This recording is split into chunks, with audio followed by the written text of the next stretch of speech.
Woodworkers Fighting Cancer is officially wrapped. Yes. Like the submissions are, that's all the ended. Submissions are in. And we feel good about it. Yeah. I mean, we didn't quite hit our goal. Well, we haven't, here's the thing. We haven't done our donation because I'm waiting until Monday, because if you still want to participate, you can either donate directly to the Jimmy Fund from woodworkersfightingcancer.com. You go to there from there.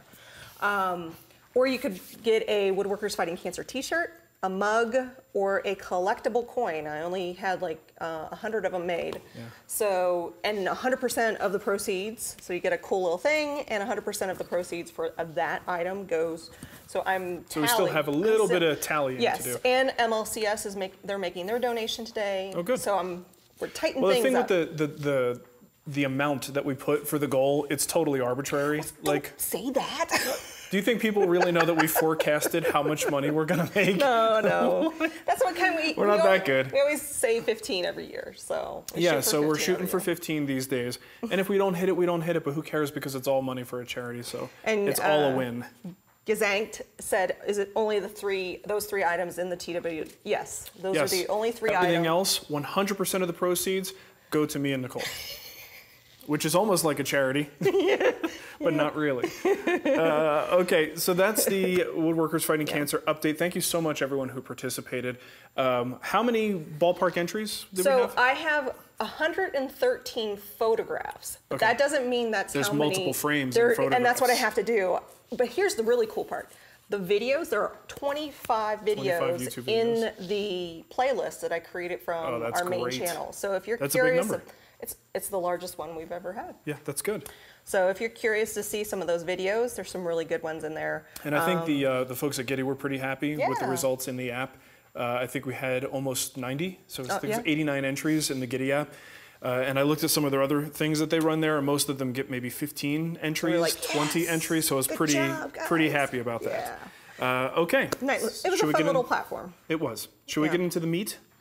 The potatoes? The meat and potatoes. Yes. Sure. I'm going to talk about my planer platforms real quick, so I'm going to swing the camera around over there. Oh, you made a little platform with them. And by made, I just cut a square piece of plywood. So Andy and I worked together on these. This is another one of Andy's inventions. Make it short and sweet. These little brackets in here are what we are calling planer brackets, and they are something that gives you a riser on your planer that allows you to continue to use these rollers. So the rollers it comes with, you can maintain that surface there, but you also get additional surface on top of it, and you could build a multi-tiered thing. So if you're like me, you like to organize your stuff as it goes through the planer, you can keep all your boards organized here, and then still be able to use your rollers. You could also use this as an extra place to put maybe like a benchtop tool, a mortiser, miter saw, bench grinder, something like that. But you have extra surface here, and I've seen people's pictures of their planers and what the top of their planer looks like, and it's high time we got organized. All right, so that's what this is. They're planer platforms. They're pretty inexpensive. I think we have them introductory price $29.99, and you get everything you need to build this except for the platform. That's on you. But you get these steel brackets here as well as all the hardware. So super easy to install, very quick, nice product, and you can get that at TWWStore.com.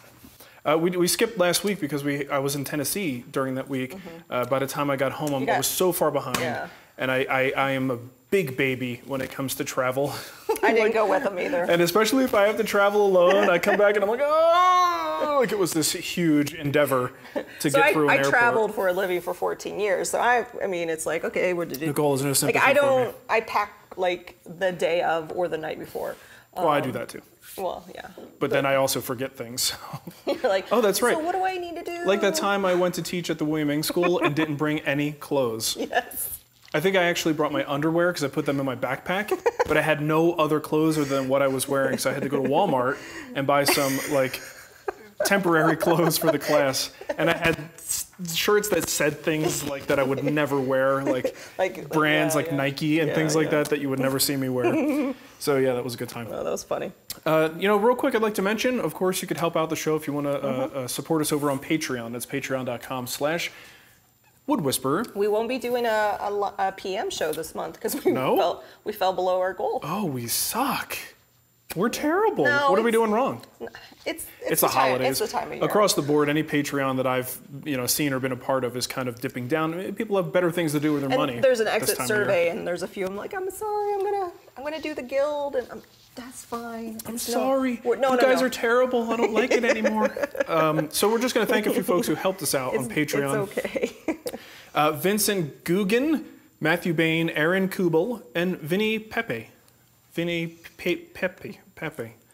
Yeah, so thank you so much, folks, for helping us out. Yes. And again, patreon.com I give you kisses. /woodwhisper is where you can go to find out how you could support the show.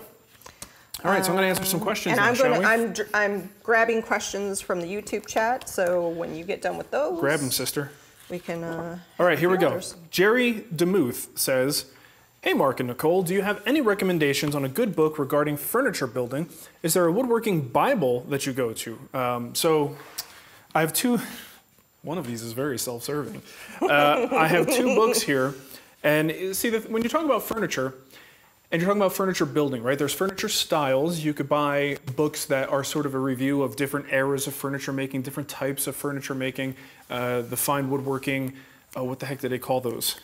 The gallery book, basically, where it's just a ton of beautiful images. Design book, I think they call it. You can get into those. Don't they do magazines too, like annual magazines? Like Fine Woodworking does. You know what? I think they turned their design book into something more magazine-like. Yeah. It's no longer the hardback edition that it used to be, but I could be just making crap up, and I don't know that it's yearly. Okay, so when we're talking about furniture building, though, furniture building is just joinery. It's exercising different joints in wood that you could then use to construct furniture. So to me, one of the best furniture making books is Rogalski's book on joinery. And to tell you the truth, I mean, there's a lot of great publishers out there, but I still say that Taunton Press makes some of the best library titles. Titles you want on your shelf that you're going to refer to beginning, middle, and late stages of your career. And Rogalski's book on joinery is simply fantastic. I think our very first, what was it, the holiday gift guide. Yeah, and I recommend it. We read the Rogalski joinery book together. It was quite romantic. Okay, so you're in our first recommendation, or one of our recommendations on that first gift guide was this. Well, I think I even, for good reason. I got you that for Christmas. And well, these aren't that cheap. No, is the thing. Well, and they had a really cool set, like with the box and the thing. Yeah, and the hand, the I'm also going to recommend. Okay, look, there are other books out there, but this is it's only a 40-minute show, Nicole, so I can't spend that much time. There is also this book called Hybrid Woodworking, written by some guy, and it's 196 pages, 192 pages. Don't count the blank pages. I will count the numbers. 192, and also representing about 8 months of my life. And this is a good review of the type of furniture making I do, the type of tools I use to do my work. So I think this actually is a pretty good resource if you're looking to build furniture in the working style that you might see me do. All right, so that's that one is available at TWWStore.com. Yeah. All right. And it will be signed. 2 commercials today so far. And you get a cool bonus video with it too. Yeah, you can buy it from Amazon. You can buy it from any retailer. We're cheaper. But we're usually a little bit cheaper, and you get a free bonus video and that signature. I sign every book that goes out. Okay, let's get to Mike's question. This is kind of a twofer. Oh wait, no, that's the next two. I don't know. You did. Oh, it is. It is. You did Okay. Jerry's already. It's sort of a twofer. All right. This is Mike, and then the next one is Chet. Mike says, "Hey guys, super excited to get started on my barrister's bookcase that I won by apparently asking amazing questions." No shit, Chet. No shit, Chet. No shit. My amazing question this week is about the bookcase I'm about to make. In a way, I'm watching the videos and I'm seeing a lot of your shoulder plane. That's this bad boy right here. I assume there have to be ways to get this done without using one. Yes, chisels, super careful routing, magic. Okay, so what he's seeing is me making something like a mortise and tenon joint and then finessing it with a shoulder plane. I do that because a lot of times, while our power tools can be very accurate, sometimes the things we do with those tools result in a lot of variables. Sometimes it's hand pressure, sometimes it's a jig or a fixture that's not quite tuned up as well as it could be. Sometimes it could be even things like material thickness. Maybe it's not absolutely consistent. So when that blade makes a cut on both sides on 2 different thickness boards, it results in a slightly different thickness of the tenon. So it's kind of nice to be able to finesse those to fit perfectly, right? And that's what that's what I typically use that tool for. Now, you don't really need it. If you are really good with your setup and you're using the right kind of tooling at your table saw, let's say, and you're doing like a dado stack and you're cutting your tenon joint that way, you can actually get perfect results. Well, I say perfect, good enough results right off the table saw. All right, you don't need an absolutely baby butt smooth surface on your tenon. So if your setup is good, you can completely bypass this altogether. The end result is maybe some tenons will be a little bit looser than others, but that's okay. You know, you have a little bit of flexibility there in how perfect it needs to be. But if you do have one of these hand tools, you can actually number each one of these joints and sort of, I call it, marrying it to its mortise so that you know that one will always go there. And you could fine tune it so it's a 100% perfect fit for that mortise, right? And that's typically what I do. It's a little bit more work, but I think the results are better, and it's, you know, it's fine woodworking, baby. Let me show you here something, a little bit of a demo for Chet's question. All right, I'm gonna switch cameras here as well. Chet says, I've watched you numerous times using a shoulder plane and rabbiting block plane to clean up or size things like tenons, and you never seem to get tear out. I don't seem to have the same fortune. What am I missing? So here's what I do. Right, we've got a very rough tenon. This sort of goes back into discussing my primary reasons for doing this in the first place. What you see there is actually just from a regular standard alternating bevel table saw blade. So it's very rough and has these ridges on it. So you can make tenons without a dado stack, but this is one of those times where having a tool like this is actually super handy because you'll be able to clean that up. But we're talking about tear out now. So what Chet is asking is when you run the plane across like this, when you get to the end, now it's not going to do it so much now because I have all these ridges here, but it certainly can. Your grain is running this way, okay, along this direction. So when a plane comes across this way and the blade is slicing across the grain, everything is fine until you get to the point that those fibers are no longer supported. At that point, it's going to start tearing out, and you'll get a little bit of a chip out on this corner. Now, in most cases, it really doesn't matter very much. Even if you chip out this whole corner here, it's not really going to kill the joint. You know, it's not going to be perfect, but the rest of this is surrounded by glue. You still have all your glue surface. It's not that big of a deal. But if we're being picky and we want to get the best results possible, you're going to want to chamfer that corner ever so slightly. Now, you could use a chisel to do this and just kind of run it across that way. And only remove as much as you think you need to plane, right? So if I'm only going to take this down a 64th, right, I probably shouldn't make too big of a chamfer there. But now when I do this, I can confidently push through, and each stroke I can be pretty sure that I'm not going to tear anything out. Okay. I don't have the best clamping situation here, just doing what I can on camera. And eventually you're going to get down, you'll get down far enough that you will remove that chamfer you created before, and then you have to decide, am I where I need to be, or should I re-chamfer that?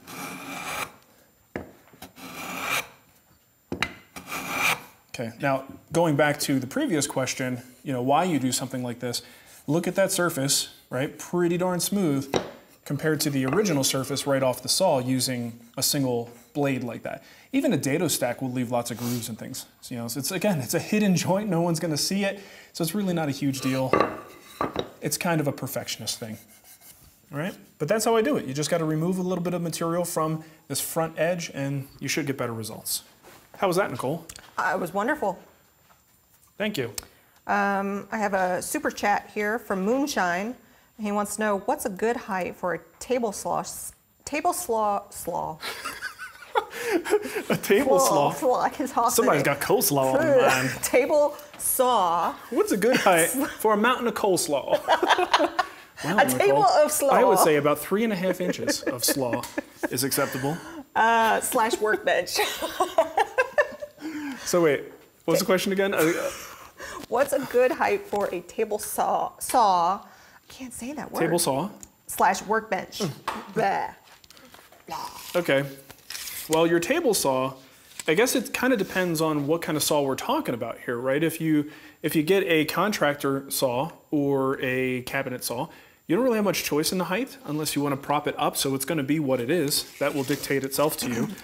Anthony Dominguez says 33 inches here. I like it lower, just personal preference. Yeah, mine is sitting right now at about 34 3/4, 35. Alex says his saw and bench are at 37. He's 6'2".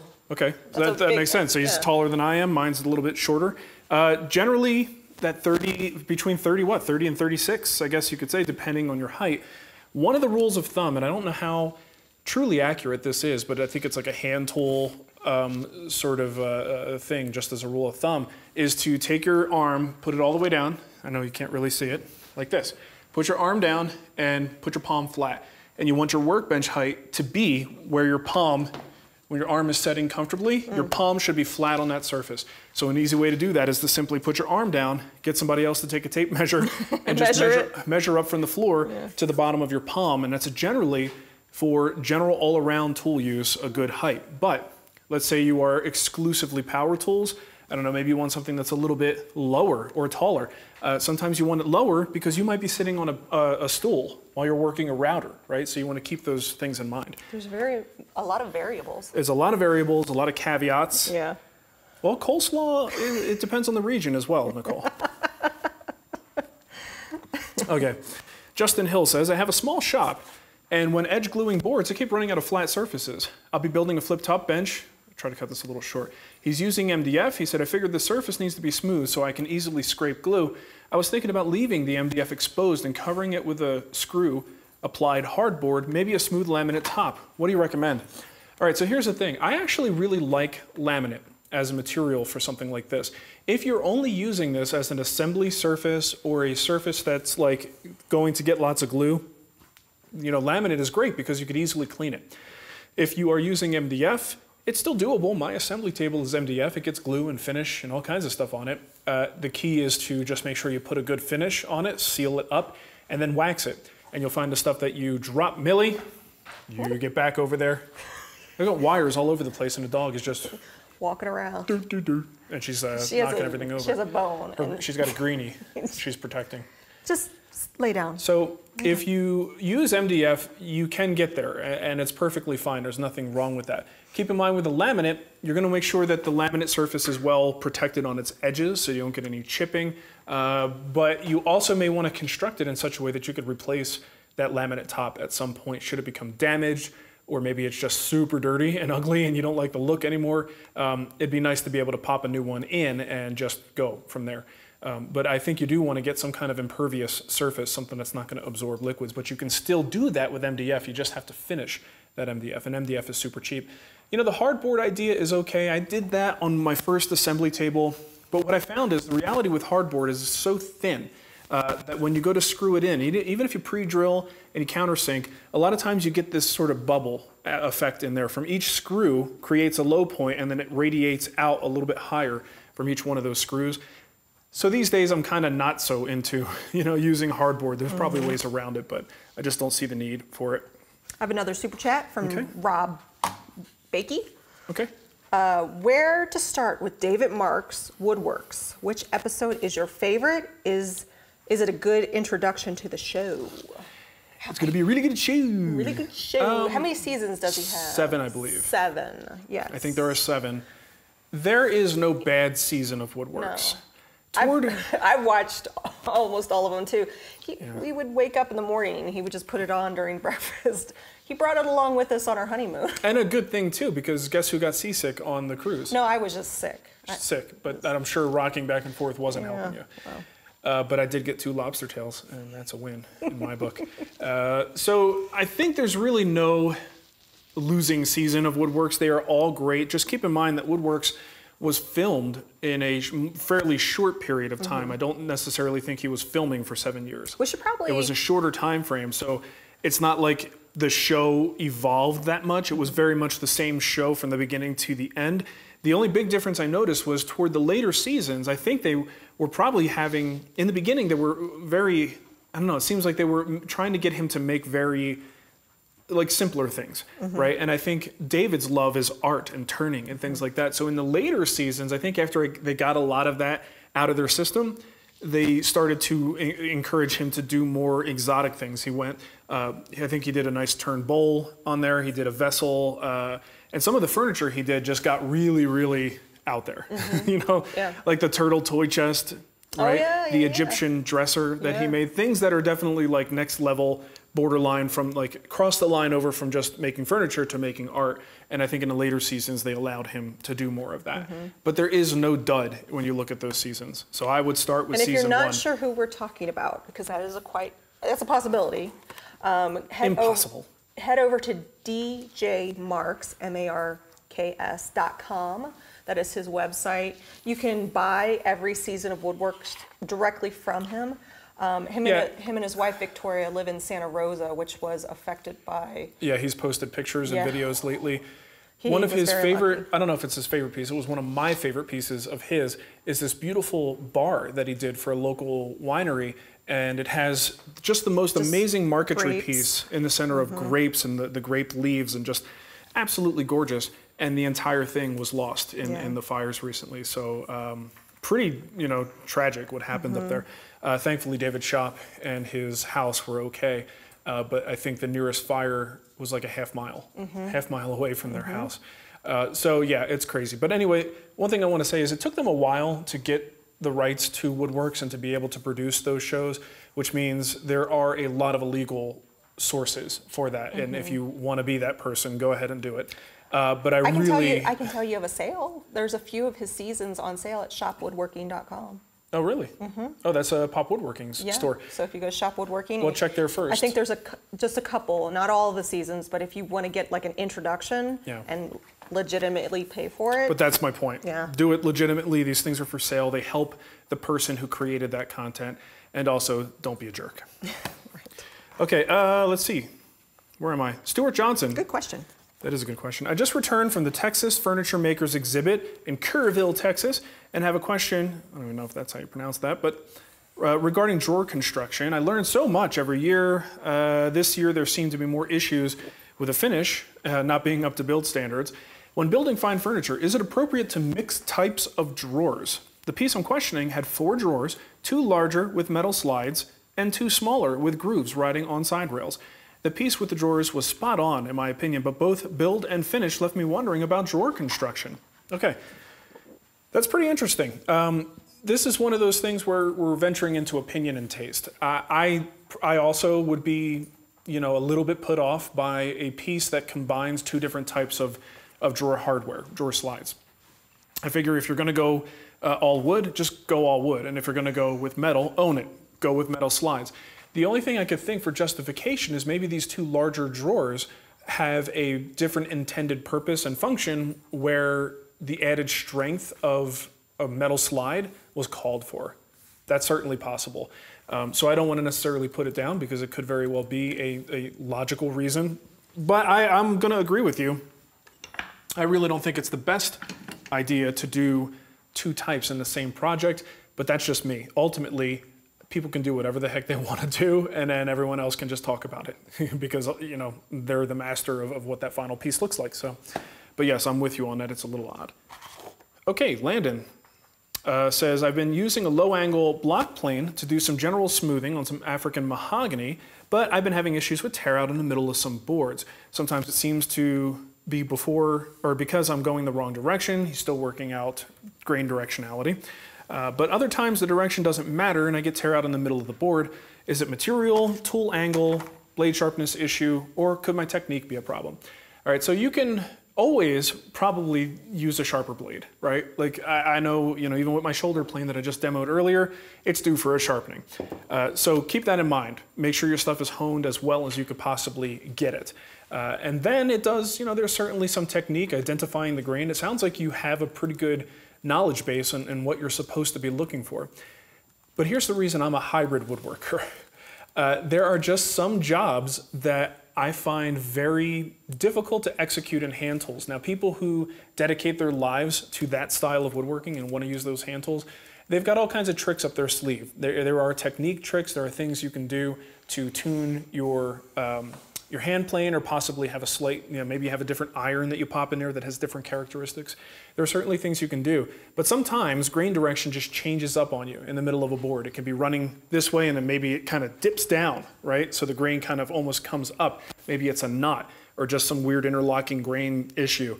And as you go across, you hit that spot where the grain changes up and boom, now you get tear out. So again, that's one of the reasons why I don't 100% rely on hand tools, because I use a lot of unpredictable species. I use woods that you won't often see hand tool woodworkers use. And there's a reason why most hand tool woodworkers are using things like cherry.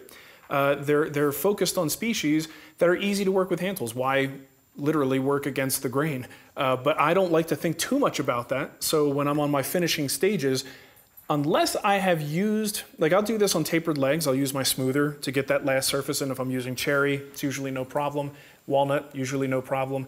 But if I go to any other species, I'm not going to trust my last pass to a tool that could very well tear it out. And I'm not spending enough time to dedicate to that process to perfect it, right? I would just rather scrape it or possibly just sand it. Okay, so mine is a practice of avoidance, if you will, to find a different way, because it can be finicky. I have a super chat from Lenny here. Lenny. Coffee, ground your own or pre-ground, dark, medium, or light roast? What flavor, if any?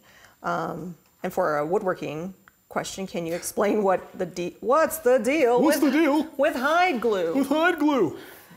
Okay. So coffee. Ground. Well, it's pre-ground, but in many cases pre-bought. Yeah. Like maybe 2 or 3 times a week, we might brew our own at home, and it is pre-ground. Here's the thing, we're lazy. Well, we got 2 young kids. We got a business we run from home. It's like I don't even eat breakfast. By the time I have to get the kids out, I'm like, and then I drive 10 minutes, and then Dunkin' Donuts is right there on the way to. You should eat breakfast, Nicole. I try. At home. I know. A healthy bowl of cereal is all you need. I think it's funny how you think a bowl of Captain Crunch is healthy. Listen, I'm not talking about the cereal I eat. I'm saying you should eat a healthy bowl of cereal. I didn't say Captain Crunch. I just Honey Nut Cheerios, okay? I just crushed a box in the recycling. Yes. Well, that was dessert last night. Okay. So the question, what was the second part of his question? What's the deal with hide glue? Oh, hide glue is great. Hide glue is a classic glue. Go back a couple of decades, maybe a century, and you look at what glues are being used by then. We didn't have our PVA glues and Type Bond and stuff like that. Hide glue is a animal product, and it works really well. The trick with it is it needs to be heated up. Now there are brands like Old Brown glue that are room temperature usable. They benefit from a little bit of heating, but you don't have to have like a glue pot and all that stuff. But the real thing with it, like I think a lot of people use it for nostalgic reasons, but there is also a reversibility aspect with hide glue. So you can get a joint put together, and if you need to take that joint apart, a little bit of heat and moisture will just cause it to separate. So if you're doing, let's say, a complex chair build, chairs are one of those things that it's not if they need adjustment or repair, it's when, right? Because chairs just by nature have so much pressure on them.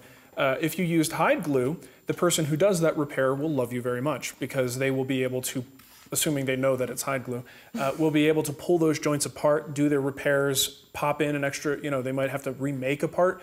They could do all that with hide glue. It's reversible. You can't really do that with other types of glue. But I've never really used it much. I find, using standard PVA glue is perfectly fine. Adding another extra step with a glue pot and just crap to worry about, it's like grinding my own coffee beans. I always think of Tom Ivino when somebody brings up hide glue, because he did an article on it or something? I don't remember that. You don't? No. Yeah, if you go to Tom's Workbench, there's an article. What's the deal with hide glue, right? Okay. Justin Melvin says he's going to get his first lathe soon. Do we have any recommendations on a starter set of lathe chisels? Must-haves for a starter set and type. Now, here's the thing. You guys know that Nicole and I aren't huge turners. Nicole, if anyone turns, it's Nicole. I turn furniture parts if I need them. That's why I have a giant lathe. Made some bowls and some plates and just little stuff like that. Yeah, she likes that. I would love to get into it more. I would love for you to get into it more. Regular turning tools, you're going to find all different brands. There's a lot of different varieties out there. I didn't really mean to bring the skew chisel. I wanted to bring a scraper. I hate the skew chisel. Okay, so when you're talking about turning, You know, and again, I preface this because people who turn a lot are going to give you probably a little bit different advice, maybe better advice, but I'm going to give you the best answer that we can. Super intro. Super duper intro. Like you'll probably, if you really get into it, you probably advance past this pretty quickly. Maybe, or you'll be adding more. Yeah. So what I have here, this is a bowl gouge. It's specifically a super flute bowl gouge. It's Ellsworth Signature Series from Crown. This one is really, really nice. I like this. With a bowl gouge like this and the profile that it has here, boy, you can do an awful lot of turning with this thing. There's just a lot you can do with that profile. And you could do all kinds of bowls. And this is my favorite tool. Yeah, this is Nicole's go-to. I have a smaller one too. It's like a little teeny tiny one. Yeah, just like a little spindle gouge. Yeah, right? But if we're talking to basics, you can get a lot done with this. I got a ton of stuff done with that. Okay, I mean, anything from like roughing can be done with this, all the way down to doing some fine work. This is a parting tool. I find parting tools to be a pretty necessary component, because you need to be able to, many times, just kind of dive right in and separate your turning from the blank. And you usually use a parting tool to get that done. I do also, the third tool, which I didn't have here, is a scraper. Is it this one? No. Because this is the roughing. That's the roughing gouge. Yeah, the roughing gouge is what I use. That's going to confuse things. Why? Because I'm trying to make this simple, and you're adding. Yeah, it's like here's one of 4 bowl gouges Nicole uses. Right here, this is what I use. When I would make a bowl, I would do the roughing, then I would do the shaping with this one, and then I do the parting with that one, and I would be done. Remember at the beginning when I said, do you want to do yours or mine? And you said, oh, no, you go ahead and lead. Maybe we should have just let you do it. So, okay, this is Nicole's set. My set would look like this, and I would probably add a scraper, a rounded scraper. Okay, because a lot of times if you do start to get tear out and just things aren't cooperating, a lot of times a scraper can get you out of a bind. What Nicole has here is a roughing gouge, which is a great tool for the beginning of the process. It's very heavy duty. It's very heavy material, and it as you're trying to take something from square into round. The skew chisel is another tool to consider. This takes a little bit more practice. A lot of people are scared to use this, but it takes some finesse. Let me clarify. I don't use a roughing bowl or a gouge on the bowl. I use it on the wood to get it to a point that it will become a bowl, right? This guy? Yeah, you use it at the beginning of the process. Then she switches over to, to the Ellsworth gouge. So worth ever say, don't use a roughing gouge on a bowl. Listen, stop running your mouths and just listen to what she says. She's going to yell at you. Now these days, your carbide cutting tools are all the rage. Everybody wants them, right? Not really. You're going to find that as a beginner, if you go into the carbide tools, these are basically acting as scrapers, but they're much more forgiving. I think the learning curve is quite a bit less steep with these, and you can get a couple different profiles out of here, and with about 2 to 3 tools, you're going to be able to do just about everything we're doing here, except for it's a little bit more beginner friendly. The people who turn sort of professionally and they really get into it aren't necessarily going to be using these, because this only takes you so far. The edge isn't quite as clean. You're going to probably wind up having to do a little bit more sanding when you're using some of these carbide tools. It's kind of nice that you don't have to sharpen as much too. That's great, exactly. You can just kind of loosen this little screw here, rotate this 90 degrees, and you got a totally fresh edge on there. And when they're all dull, you could just go buy a new one. Yeah. Because that's one thing with these that you got to sharpen them. You pretty much want your sharpening system right next to you, so you can go and freshen up the edge before every use. So I do think, depending on which way you want to go, you could probably get away with, 3. 3 as your basic set. Be prepared. Make sure you have a mask. Make sure you're protecting yourself. If you have long hair, pull it back. Yeah, no long sleeves. No long sleeves. No little dangly things from a jacket. And you'll have an exploding something. Something will break. Something's will break, and you're gonna go whoop. And definitely get it. You said that already, but a face shield is really good. I actually wear my respirator under the face shield. A lot of turners don't feel like they're producing enough dust to necessarily protect themselves from it, and you are. Man, I would highly recommend. I was gonna say, the last time I turned, it was like. Yeah, absolutely. So I mean, in maybe the first stage, there's chips flying. It's not as bad, but just play it safe. Yeah. All right. It's fun. Turning is fun. It's a lot of fun. I'll give you that. So don't be afraid of it. Okay, so Aaron Kubley says, when deciding what type of wood to use for a project, what are the considerations that go into making that decision? And is there a factor that is more important than others in making the decision? It's a very personal thing when you're choosing wood species, because typically there's more than one that's going to work for your purposes. So I think, trying to think what my personal evaluation might be on this. I think first I look at function. Where's this thing going that I'm making? If it's going outside, I immediately take certain things off of my list, and I try to go to woods that generally fare better outside. And then within that segment, it's typically going to appearances at that point. So if now I'm doing an outdoor project and I know I have to go with woods that maybe have some rot resistance and do well outside, which look do I want? And then there's also the question of availability. What can I get? Because just because you found it in the wood database doesn't mean you're going to find it at a local wood shop, right? So inside it's kind of a similar thing, but I think it's a little bit more open. Pretty much any wood can go inside. Right? So even if it's an outdoor friendly wood, it's still a possibility. If you really wanted to, you could put that thing inside. And then it usually just comes down to appearances and look. I mean, sometimes I'll rule out woods because they're too soft, you know, or that the resource that you use to pick it up, maybe you're buying home center material and it's loaded down with moisture, right? So you eliminate it for that reason. But once you're talking about interior, for me, 90% of the decision-making process is, what do I want this thing to look like, where it's going to eventually live? And trying to think, there's not really a whole lot of other decisions that go into that, or parameters that I concern myself with, because, again, going back to the hybrid woodworking concept, I use power tools. And I think if I were a 100% hand tool user, I might make different decisions about that. But my power tools generally don't care if I'm cutting, you know, babinga or cherry. Yeah, tools may dull faster. You may feel a little difference as you're pushing it through, but there's no reason I can't use exotics when I'm, you know, primarily focused on doing the bulk of the work with power tools. So that's typically the decision factor. She's also part of the factor. You know, a factor that I have to consider is, hey, Nicole, what do we want this thing to look like? And I say, I want cherry. And she goes, I think something darker would be better. And then I go, okay, walnut. Right. And really, I mean, these days I'm not doing much with exotics. I mean, I have a little stash that I keep dipping into, but I haven't bought an exotic board in a long time. Yeah. I've been using a lot of domestics, mostly cherry and walnut. They're fun to work with. Walnut. I do like walnut. They look great. Yeah. I love them. All right, we have a bunch of super chats. I only got one more here. So. Let me ask one of the super chats. Yeah.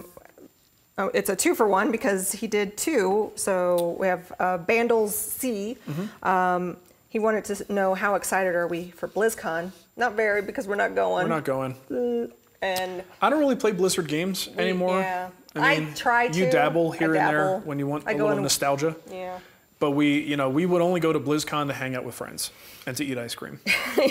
And he also wanted to know, help hand tool gorilla have good sound quality, please. Huh? Oh, is that another? He's talking about Shannon. Oh. Someone else said that to me too, like, hey, it might be the same guy. Yeah. Help your buddy Shannon with his sound quality. I don't know what's wrong with Shannon's sound. I think his sound is probably fine. We should probably listen. I'm gonna go listen, Shannon. I'm gonna go watch your stuff, and I'm gonna text you with a critique. I didn't know that Shannon had bad sound. We're doing a wood talk today. I'll talk to him and ask him. Yeah. Hey, what's up with your crappy sound? We're getting super chats. We're getting complaints about your crappy sound. Somebody's giving us super chats to help you. Hey, and you know what? Let's give Shannon credit, right? He gave me a link to a product that's allowing me to do that second cam thing. Like, I knew how to do it. I just haven't looked into the current products. And Shannon was like, oh yeah, I use this little doohickey and it works really, really well. Oh, that's awesome. So we can thank Shannon for his ingenuity in inspiring me to bring on the second camera. You can help him with his sound. So I can help him with his sound. It sounds probably fine. Thanks, Bandles. Let's go look. Yeah, thank you. Last question from the Patreon folks. Mark and Nicole, it's a pleasure to see you. Mark, your t-shirts are awesome. Thank you. To begin a workshop. You're welcome. I just wear them. She buys them. I buy them. Is it better to buy a good plunge saw and no table saw, or a cheap table saw? Or buy a good table saw and a cheap plunge slash coleslaw? Plunge circular saw. The purpose is to find a good method to cut a panel with a good result. It'll be funny to hear my name. Well, Vincent Vincent Guggen. This is a really tricky one, right? I love the table saw, but I really don't like breaking down large sheet goods at the table saw. It can be done. Cabinet shops do it all the time. You get good at it, it's fine. But I really prefer to break my stuff down with the circular saw first. So I think if you're gonna do a lot of this stuff, Oh, it's tricky because once you get things down to size, I really prefer the table saw for finessing things to that final cut.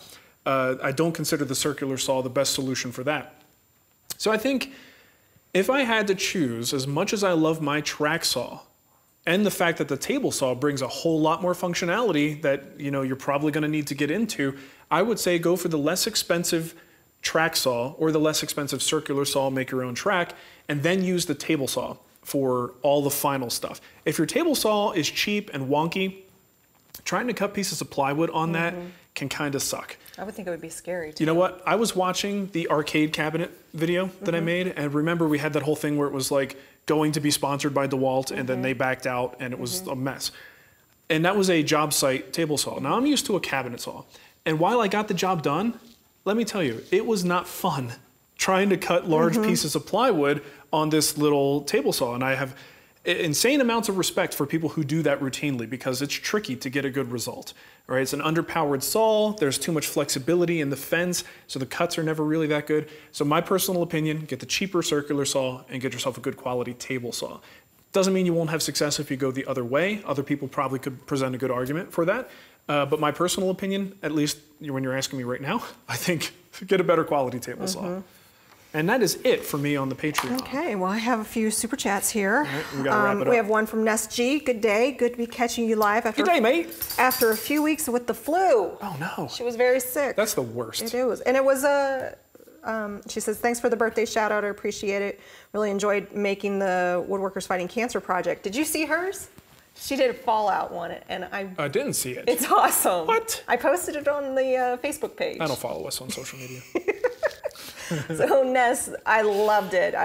That's awesome. Yours was one of my favorites. Thank you, Ness. Obviously, it's Fallout. Christian G, I got the Lee Nielsen low angle jack. How do you sharpen the toothed blade, and more specifically, the 90-degree sharp scraper blade? Thanks for all you do. Guess which two irons I don't use? Those two? The toothed and the square. I would probably I would probably use support pieces on that square one, kind of like sharpening the end of a scraper. You need a 90-degree reference to do it, so you might just get a board, a nice solid chunk of material, put that on your sharpening stone, and that way you can kind of address that front flat. That's how I would go about it for the tricky edge. For the tooth, as far as I'm aware, all you really have to do is hone it like any other blade. You don't really worry so much about the space between the teeth. You're just honing like any other blade would hone. Someone please correct me if I'm wrong on that. I don't actually use it. I think I have one because it came with the kit, but it's not really something I use, so I've never even endeavored to sharpen it. But again, to my knowledge, you just pretend like it's a regular iron and sharpen it that way. I don't think it requires anything special. So I just want to say Mike Warner is at the dentist right now getting his mouth numbed up nice. While he's listening to us. Is he sitting there going, laughing at us? He's drooling. Is that how it works? That's what I do. Yeah. When I get all numb, I go. So Mike, I hope everything goes well there. Tell your dentist I said hi. Our dentist back in Arizona. Yeah, he's a woodworker. Dr. Day was a woodworker. He would ask me questions while he was in my mouth. And he was like, "So, you building anything new?" And he would be like, "Oh, yeah." He would understand. He somehow years of doing that, you speak the language of fingers, digits in your mouth. Yes, I love Dr. Day. He's great. We haven't found our dentist up here yet. We tried something and insurance didn't work out. So his prices are really good. So when we go back to visit our family, we're just gonna go back to Arizona. We're gonna go get our dental work done. Do our dental. Okay. We love So it so hey, much. do we want to say anything about the extra bonus prize to frame builders? Oh, did you get the form set up? Not yet. We will get this set up. Stay tuned. Maybe we'll just announce it next week. I'll email them directly. So if you built a frame or you won an auction, I'm going to be sending you an email shortly with a form to fill out because everyone that participated. Every single person. This is going to get tricky for the people who did classes and multiples. Yeah. We'll figure that out. Yeah, we'll figure it out. But yeah, especially the kindergarten class. Oh, maybe tell them what it is, good. We're going to give you a free guild project. Yeah. So it's going to be a crap load of work for me, but I'm gonna try to streamline it. And like I said, stay tuned. We'll give you a form to fill out. It'll be very easy. If Yeah. you're an existing guild member, you give us your credentials. We'll just add that project to your account. If you're new, we'll make an account for you, and you'll be able to log in. I'm not making any account. I'm gonna give a coupon code. We're gonna give you a coupon code, and then you'll be set and ready to go. So yeah, that's just like an after the fact bonus. We didn't want to do that ahead of time because we didn't want to make it necessarily the like incentive. Yeah, the incentive for it. We just want it to be a thank you to give all those people, and that's like well over 100. I'm probably gonna be like 200 free projects. Yeah, Mark came up and goes, I've been thinking about this, but it's going to be all on you. Seems like a lot of work that you're going to have to do. And it is. Are you okay with that? And you're wondering why I can't get in here and do scroll saw stuff. So yeah, just stay tuned. And hopefully, once I wrap everything up, then I'll do that. Yep. So. Anything else? I'm done here. Yeah, I still have super chats. Let's do it. Logan Zoltan. Zoltan. That's a cool name. Isn't it like Ghostbusters? Zool. Zool. Oh, it's just Zoltan. Zool. Yeah. Zoltan. No, that's Big. The machine. The machine. Yeah, the fortune telling machine. I knew it. Can the jewelry box incorporate a physical musical mechanism? Oh, that would be cool. Would the shaker sideboard support a glass door china cabinet on top?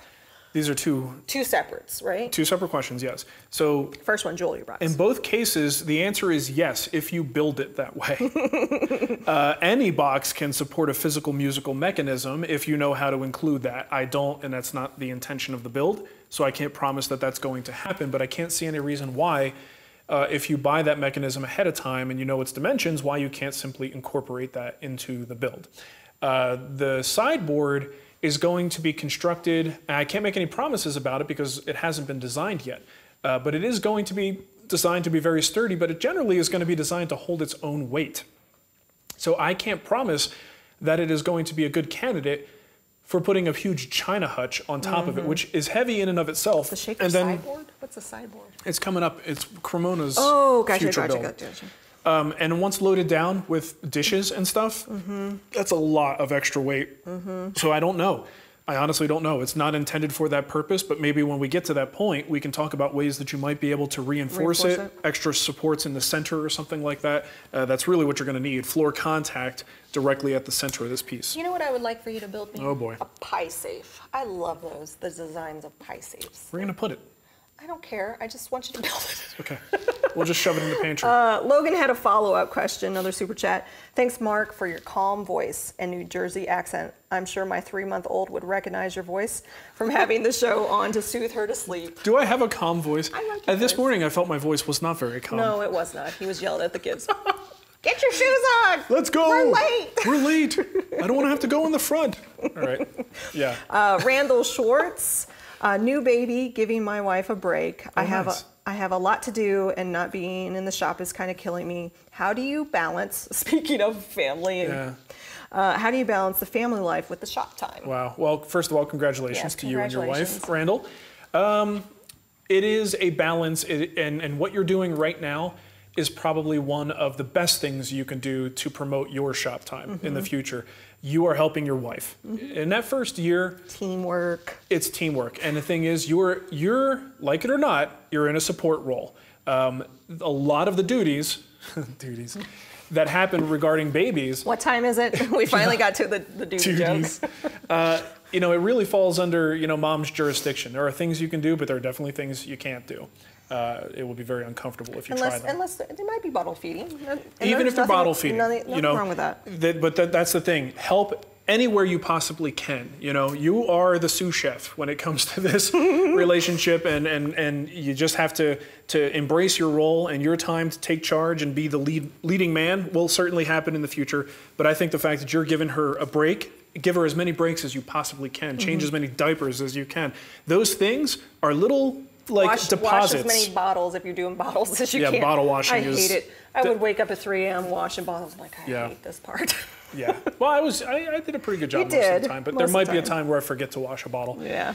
But anyway, my point is, it's that paying forward sort of thing. Yeah. If you do those things, chances are when it's time for you to get a little shop time, she's going to be much more likely to do it if you've been, helping out and making everything happen. Doing nice things for each Doing other. nice things, and just, it's a tough time. The first 3 months of a new baby, as probably the experienced parents in the room, is kind of the baby cave hole that you go into, and you just kind of come out of it. And I think you should make sure you adjust your expectations, because you're not going to be able to get in there as much, and pining after it isn't really going to help the situation. Just enjoy the time that you do get, and and it's second place. It's the second most important thing in your life right now. The first most important thing is your baby and your wife. So I think that baby's going to grow up, and it's going to go off to college, and it's not going to put its shoes on, and it's going to be late to school, and you're going to get pissed at it. But I mean, it will evolve, and eventually that time will come back. And balancing family life and shop time is all about communication and understanding. And that evolves and it changes throughout the years. So there's no formula. Can't give you a formula because it depends on what stage of life you guys are in. But I definitely think it all stems and revolves around good communication. And if you have any relatives close by, there you go. Yeah, there you go. What?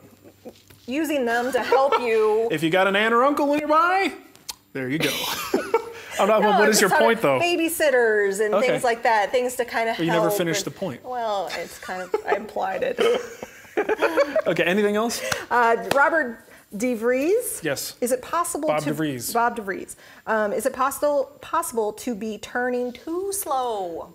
On the lathe? Yes. Oh yeah, absolutely. Yeah. A lot of times if you get into trouble on the lathe, especially if you're new at it, you tend to be afraid to spin that thing too fast. And you're like, and I find... And it just stops. Yeah, there's a point where it's too fast, but I find that if you're too slow, it's actually very rough going, and you got to get that sweet spot. And a lot of times, especially in the beginning, it's a little faster than you think.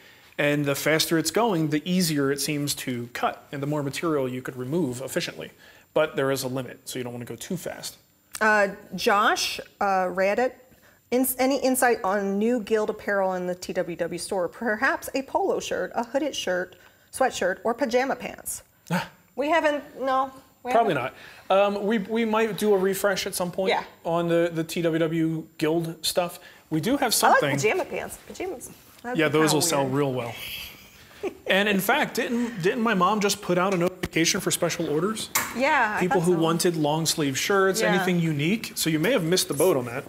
Because did she already do it? I don't know. I have to ask her. I don't know if it's still open. Because we have the ability to do these things. We just can't do them in large numbers, especially if we know they're not going to sell very well.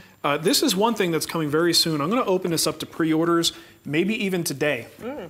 This is the prototype of a new leather apron produced by Calavera Tools. And it is Wood Whisperer Guild. You don't have to be a guild member to buy it, but it does say the Wood Whisperer Guild on it. It's a Y-back apron, just like the one I use. Tobacco oil leather or something like that. I forget the name, or I'll have the details on the website. But this one is custom designed to my specs. Calavera does not sell this particular apron on their site, so this is not going to be cheap. This is going to be very expensive. But it is a signature series, and I'm going to probably start taking pre-orders today. It feels like, well, no, it's pretty soft. Oh, it's very soft. Yeah. These things come out of the box feeling warm. It seems a little bit harder than the other one, though. Is that it's a thinner and a different type of leather. That's a thinner one. Yeah, this is actually a higher quality, more durable leather. You've got pockets up at the front. And this was the change. This is what's costing so much, is this pocket. An apron without belly pockets, to me, is like, it's half the functionality I need. So this one has a nice flap to protect it from wood chips and dust getting in there. And you've, of course, got the standard storage space up at the top. And again, it's the Y-back design, which I'm a huge fan of.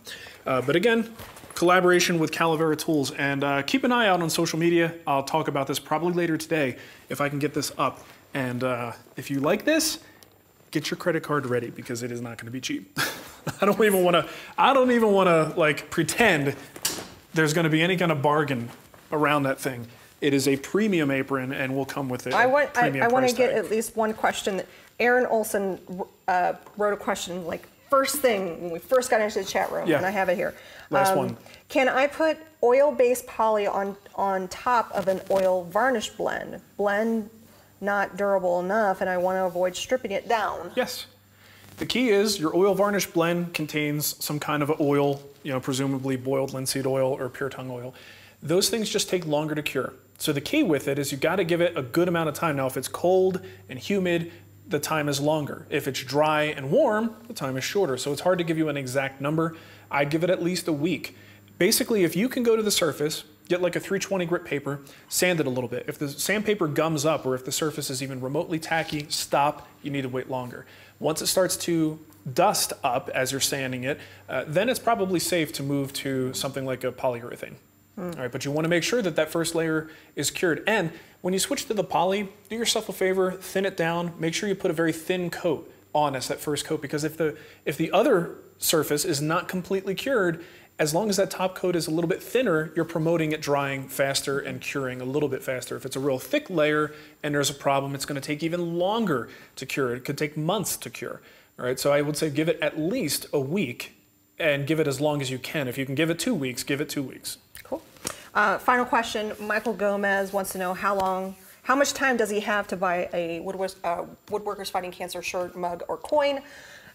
We sell those all year round. Indefinite. So what I'm doing as far as deadline is on Monday is the day I say, okay, what's the total from the entire year? So from sales from last year are coming towards this year's donation. And that's so even if you buy after the fact, it just goes to next year's campaign. So it's not like it's not counted, it's just delayed. Yep. But if you want to get in on this one, what, Monday? Monday is when I'm cutting it off. And that's all at TWWStore.com. Yep. And it's the Woodworkers Fighting Cancer.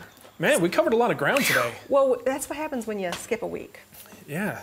Geez, let's not do that again. No. It felt really weird. I had some guy comment on the website. He goes, hey, I missed you guys. Where have you been? Have you been, or were you guys taken down? Taken down? Like forced to stop or something? Like, no. What are we like? Are we doing racy content? Jamie McGannon, pinch it off. Hey, Jamie, you know what? He's a punk. He's playing on his new iPhone 10. Mr. Fancy Pants in New Jersey over there. He already got it? Yeah, he was in early. Lucky. He was up at, 3 a.m.? Mm-hmm. He's like, let me pretend like I didn't actually do the same thing. What's your social security number? He woke me up. Don't ever wake up your wife at 1 in the morning and ask her, stand over her, very scary like, and ask her for her social. It just isn't going to go well. And then I was like, what? And then I told him, and I'm like, what? Why? And he just kept going, phone. And I'm like, the only reason I'm I forgot. up at 1 in the morning on my laptop because I'm a moron and I need your stupid social. Okay, I think we're going to wrap it up. Thanks, everybody. Pinch it off. We're going to pinch it off, like Jamie says. Have a wonderful weekend, and we will definitely see you next Friday, right? Yep. Oh, I'll be putting up a new giveaway. We gave away the Festool sander, and I'll be putting up a new giveaway from Eagle America. Is this one open to Canardians? I have to check with them to make sure. Okay. So we'll try. Next month's, which is Powermatic, will be open to Canardians. Yep. Okay. Canadians. Good. All right. Have a wonderful weekend, everybody. Toodaloo. Toodles. Bye. Adios. Thank you. You're a good girl. She lost so much weight. She's so skinny now. You don't have your winter coat of fat on. I know. We're in Denver now, girl. That's why she's so cold. You gotta layer it. You gotta layer it. All right.